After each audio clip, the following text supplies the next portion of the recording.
Corona મહામારી સામેની લડતમાં હવે વેક્સિનની સફળતા સાવ નજીક છે। આગામી દિવસોમાં કોરોના રસીકરણ અંગેની કામગીરી હાથ ધરવામાં આવનાર છે। ત્યારે આજે ભાવનગરમાં 3 સ્થળો પર આરોગ્ય વિભાગ દ્વારા ડ્રાય રનની કામગીરી હાથ ધરવામાં આવી હતી, જેથી આગામી દિવસોમાં રસીકરણ સમયે ખાસ મુશ્કેલીનો સામનો કરવો ન પડે।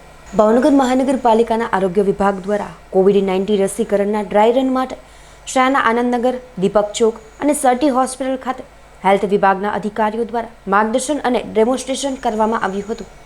આજે ભાવનગરમાં કોવિડ-19 વેક્સિનના 3 જગ્યા ડ્રાય રન રાખવામાં આવેલ છે।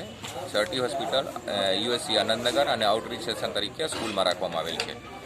એ ત્રણેય જગ્યા 25-25 લાભાર્થીઓ પસંદ કરવામાં આવેલ છે અને જે પ્રોટોકોલ મુજબ છે એ મુજબ એને વેક્સિન ડિલિવરી એ માટે જે મોક ડ્રીલ જે અમારા કરવામાં આવશે।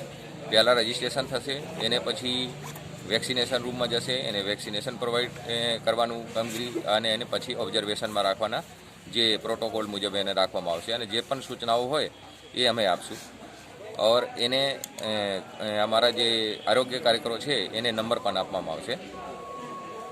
એમાં મૂળ હેતુ આના છે કે કોલ્ડ ચેન પોઈન્ટથી જે ડિલિવરી સુધી અને ઓબ્ઝર્વેશન સુધી જે પણ કંઈ અમારે અગવડ પડે એ તમામના અમારા ફાઇન્ડ આઉટ કરવાનું છે અને જે પણ હોય એને વહેલી તકે અમે એને નિવારણ કરશું કે જે દિવસે વેક્સિન એકચ્યુઅલીમાં દેવાના થાય તો કોઈ તકલીફ નહીં પડે।